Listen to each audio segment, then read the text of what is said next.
berterima kasih dan penghargaan atas kepercayaan untuk melibatkan saya sebagai representatif dari komunitas marginal, komunitas trans puan yang ada di Indonesia. Kedua, memang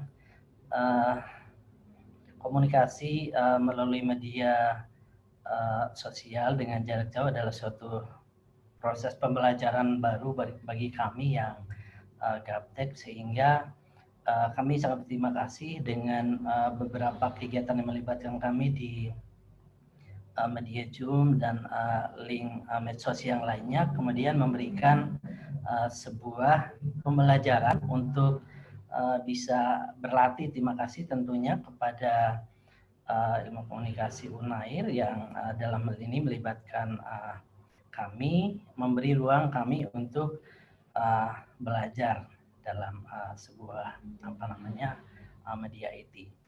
Ya, terima kasih. Saya menggarisbawahi beberapa hal yang telah disampaikan oleh Bapak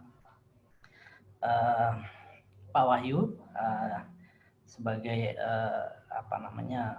pimpinan dari media Tempo, media yang sangat terpercaya, dan saya sangat ngefans dengan Tempo tentunya, karena bukan hanya kebetulan salah satu koresponden Tempo di Yogyakarta, beliau ketua aliansi jurnalis independen, Mbak Sinta Maharani, juga berinteraksi dengan sangat baik dengan kami di Yogyakarta. Selamat malam juga kepada Bu Kandi. Terima kasih kehormatan bisa perkenalan dengan Ibu pada malam hari ini dan seluruh rekan-rekan mahasiswa. Mungkin seperti yang telah saya sampaikan di slide saya, bisa dibantu untuk ditayangkan. Ya, saya hanya bicara dengan sangat singkat sekali di dalam slide yang coba saya buat sebagai kok nggak nampak semua ya, sebagai gambaran pemikiran saya tentang media, kebebasan, dan agama. Ketika kita bicara tentang agama, ada hal yang sangat substansial, bahwa memang kebebasan beragama itu sudah diatur di dalam Undang-Undang Dasar 1945, terutama di pasal 29 ayat 1 dan 2, sudah sangat jelas disebutkan bahwa kayaknya ini keliru ya Pak, slide saya kok itu nggak bisa terbuka dengan baik. Mungkin saya bisa lihat dari sini ya.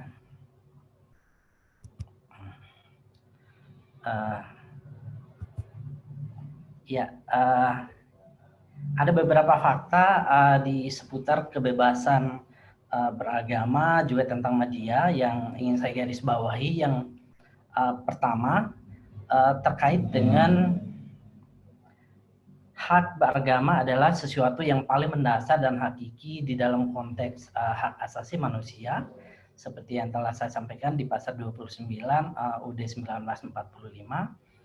Kemudian fakta yang kedua, bahwa di daerah istimewa Yogyakarta sejak tahun 2018 terdapat Pondok Pesantren Waria Al-Fatah yang mencoba hadir untuk memfasilitasi kegiatan spiritual dari kawan-kawan waria.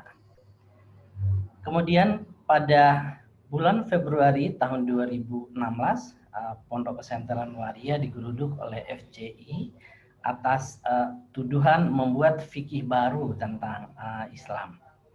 Kemudian saya juga melihat bagaimana peran media sosial pada satu sisi memang jelas sangat membesarkan perjuangan dalam merebut ruang-ruang kebebasan. Tetapi pada sisi lain, jika tidak dimainkan dengan hati-hati, justru menjadi bumerang atau ancaman bagi komunitas itu sendiri.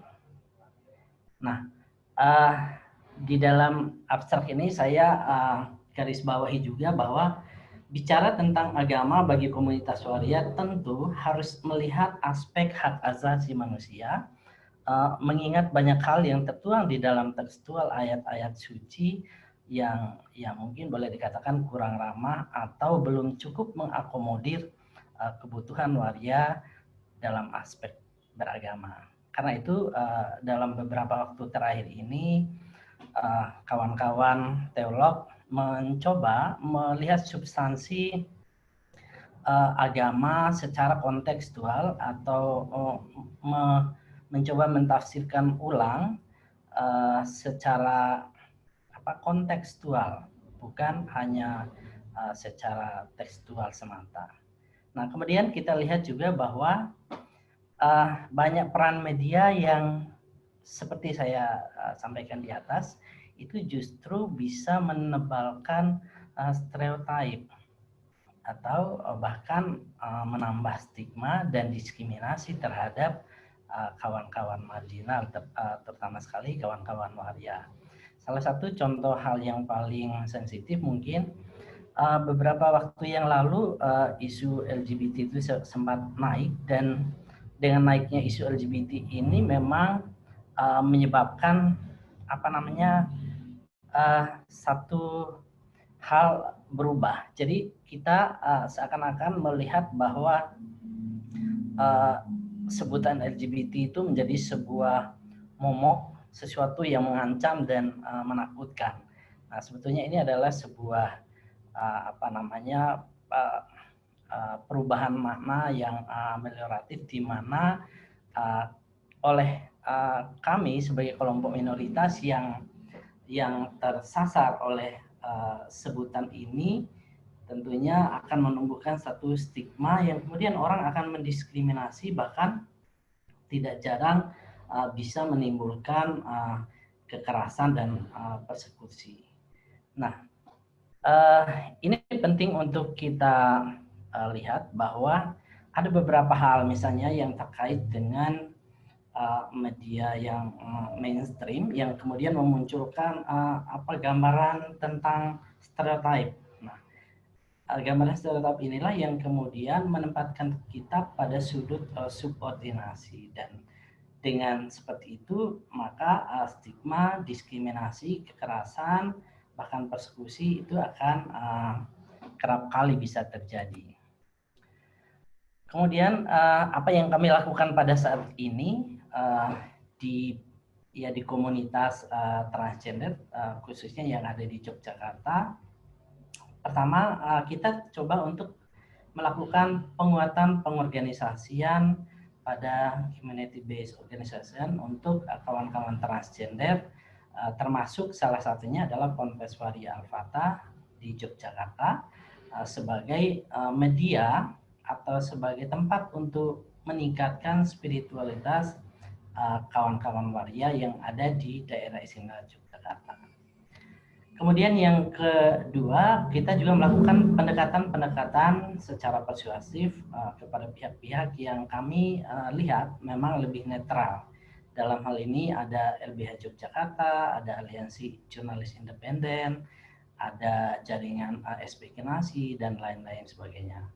Kemudian kita mendorong sikap kritis dari kawan-kawan waria untuk terus melakukan advokasi atas eksistensi dirinya di tengah keluarga tentunya, di tengah masyarakat, bahkan di dalam konteks bangsa dan negara, membangun program-program yang inklusi bagi komunitas juga bagi masyarakat.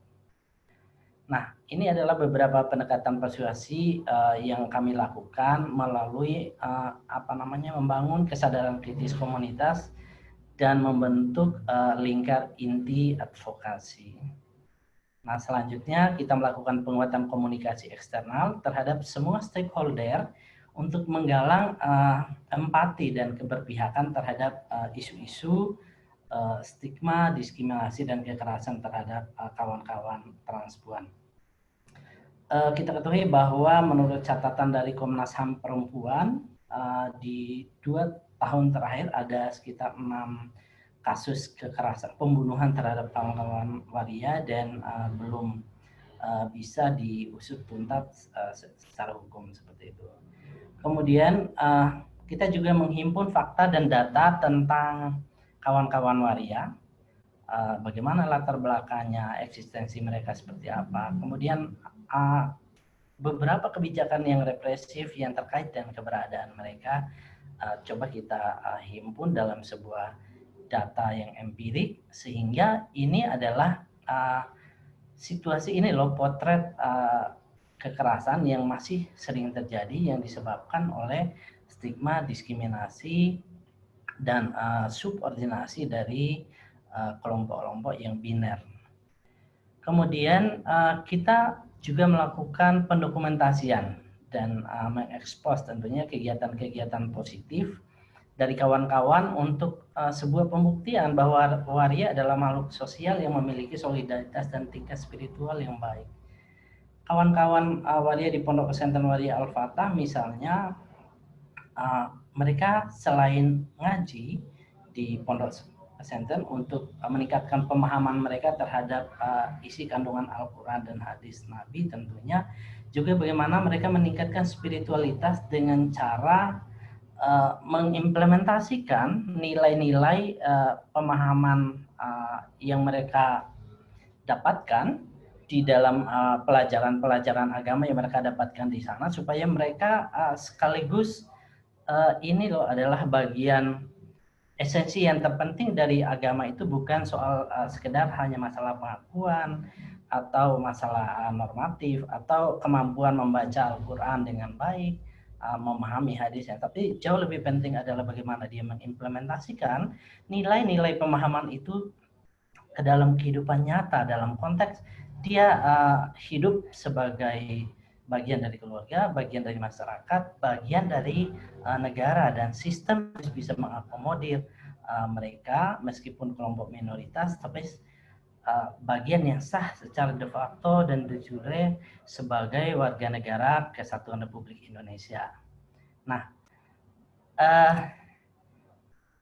dari pendekatan-pendekatan persuasi yang telah kami lakukan sekian lama pada komunitas ini, ada beberapa hal yang bisa menjadi catatan saya selama mendampingi kawan-kawan waria yang ada di Yogyakarta, bahwa satu, persoalan yang terkait dengan akses hak-hak dasar mereka sampai dengan hari ini itu belum bisa dicapai karena prasyarat untuk mengurus identitas kependudukan sebagai dasar yang paling landas dalam upaya persuasif untuk bisa mengakses hak-hak dasar mereka. Dan itu sampai dengan saat ini memang masih banyak kendala yang membuat mereka belum bisa mencapai semua itu.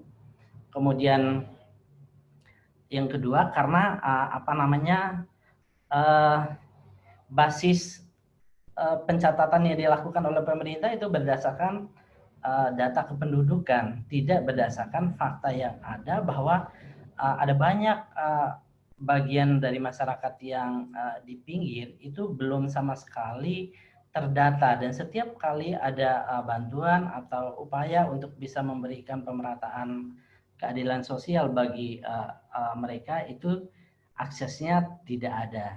Nah, ini adalah beberapa dampak stigma diskriminasi pada komunitas waria yang bisa kami lihat baik di sebagian besar kota-kota di Indonesia maupun di Yogyakarta pada khususnya. Mereka ya sebagian besar tidak memiliki mata pencarian yang formal dan tidak bisa menerapkan fungsi sosialnya di dalam masyarakat. Kenapa ini terjadi? Karena dasarnya itu tadi, mereka tidak memiliki identitas kependudukan, tidak terdata, maka akses untuk membuat jaminan kesehatan tidak bisa, akses untuk mendapatkan pekerjaan, meningkatkan skill mereka juga tidak bisa, apalagi untuk mendapatkan penghidupan yang layak. Kemudian karena tidak memiliki akses pendidikan, kesehatan, pekerjaan, dan penghidupan yang layak, tentunya diikuti oleh stigma dan diskriminasi, dan tentunya juga mereka selalu disubordinasi, sehingga apa namanya, ya mungkin orang sudah melihat terlebih dahulu, oh bahwa mereka itu bukan kelompok yang perlu diperhatikan seperti itu. Kemudian dampak yang lebih jauh, terjadi banyak kekerasan dan pembunuhan terhadap kawan-kawan waria. Seperti yang saya rujuk pada catatan Komnas HAM Perempuan tadi, sampai dengan saat ini itu juga menjadi PR kami, dan tentunya PR bagi negeri ini. Bagaimana negara bisa mewujudkan sebuah ya kebebasan yang komprehensif, sebuah ruang kebebasan yang komprehensif bagi kelompok minoritas yang selama ini belum bisa mengakses itu semua. Akibatnya juga tidak ada akses bantuan sosial dalam bentuk program apapun. Kemudian tentu saja stereotip semakin menguat.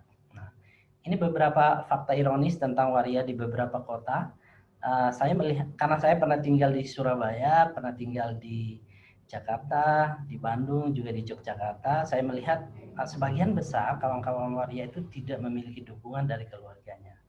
Kemudian banyak yang tidak memiliki identitas kependudukan. Nah, kalaupun mereka punya identitas kependudukan, juga tidak didata untuk diikutsertakan ke dalam program-program bantuan yang semestinya itu bisa diberikan kepada mereka juga sebagaimana halnya masyarakat yang lain. Kemudian seringkali terjadi persekusi dan kekerasan terhadap waria. Nah, apalagi ketika media mainstream yang tidak paham sering melabeli dengan stereotip dan stigma. Sehingga akhir-akhir ini saya melihat memang pelabelan kata-kata LGBT saja itu sudah sebuah upaya yang masif untuk membunuh karakter. Nah, itu saya melihatnya sebagai politik konspiratif yang sangat membunuh karakter kami. Nah, kemudian ketika waria yang berusaha melakukan ibadah itu dianggap menistakan agama. Padahal intisari dari semua ajaran agama kita ketahui adalah mengajarkan tentang kedamaian, tentang hal-hal yang berisi kebaikan. Tidak ada ajaran agama yang mengajarkan tentang kekerasan dan pembunuhan. Kemudian ya, pada saat ini mungkin dari apa yang kita lakukan semenjak tahun 2004 ketika kami mulai mengorganize komunitas yang diawali oleh keterlibatan kami dalam bentuk solidaritas sosial terhadap korban gempa. Ketika di Aceh tahun 2004, kami dan beberapa kawan waria dengan sangat heroik berangkat ke sana dengan menggunakan fasilitas sendiri dan support sendiri, membuka dapur-dapur umum, kemudian melakukan beberapa kegiatan pendekatan persuasif trauma healing kepada korban gempa, mendekatkan sanitasi dan air bersih, juga suplai bahan makanan. Nah, pembelajaran dari apa yang telah kami lakukan itu adalah ternyata kebersamaan melalui pengorganisasian itu memberikan sebuah kekuatan dalam memperjuangkan kebebasan dan ruang untuk beragama itu sendiri. Pada awal tahun 2005, ketika kawan-kawan pulang dari Aceh, kemudian kami sudah mulai menguatkan diri dalam bentuk pengorganisasian di komunitas. Dan ketika terjadi bencana alam di Yogyakarta tahun 2006, kami bahu-membahu secara sistematis membuat ruang-ruang dapur umum, lalu kami men-setup ruang-ruang aman bagi korban gempa. Dan itu ternyata memberikan satu kekuatan bahwa kami yang berbeda secara entitas gender masih bisa berguna untuk untuk masyarakat yang lain. Artinya kawan-kawan melakukan ini berangkat dari sebuah spiritualitas, keyakinan akan agama, keyakinan tentang manusia. Karena kalau kita bicara tentang perspektif agama, maka yang paling kita penting kita bicarakan adalah bagaimana merubah perspektif manusianya. atau manusia harus mewujudkan nilai-nilai normatif yang diyakininya dalam semua inti ajaran agama itu dalam laku hidup mereka sehari-hari. Bukan justru sebaliknya menciptakan kekerasan, saling menyebarkan kebencian dan lain sebagainya. Kemudian pembelajaran yang lain adalah menjalin komunikasi dengan media, karena peran media itu sangat mewarnai penerimaan terhadap entitas yang berbeda. Tetapi pada sisi yang lain, seperti yang saya sampaikan tadi, bahwa jika kita tidak bisa memainkan peran media yang bagus pada komunitas marginal, mungkin kita bertujuan untuk melakukan advokasi, tetapi justru sebetulnya kita tidak menyadari bahwa apa yang kita lakukan itu justru meningkatkan ancaman terhadap kawan-kawan yang ada di komunitas. Mungkin seperti itu presentasi singkat saya. Beberapa hal yang bisa saya tambahkan terkait dengan apa yang saat ini dilakukan oleh kami di komunitas waria di Yogyakarta. Dalam respon COVID-19 kami coba untuk melakukan sebuah aksi solidaritas, menyelenggarakan dapur umum, kemudian kami juga mendistribusikan sembako kepada seluruh waria yang ada di Yogyakarta sudah kami lakukan sejak awal Maret, karena pertengahan Februari awal Maret itu kami sudah bergerak memobilisasi bantuan, kemudian kami distribusikan untuk bantuan sembako, bantuan membayar kos-kos, dan hingga saat ini kami masih mengelola 9 dapur umum yang insya Allah masih akan terus dilakukan sampai dengan nanti pada bulan Desember tahun 2020 ini sebagai bentuk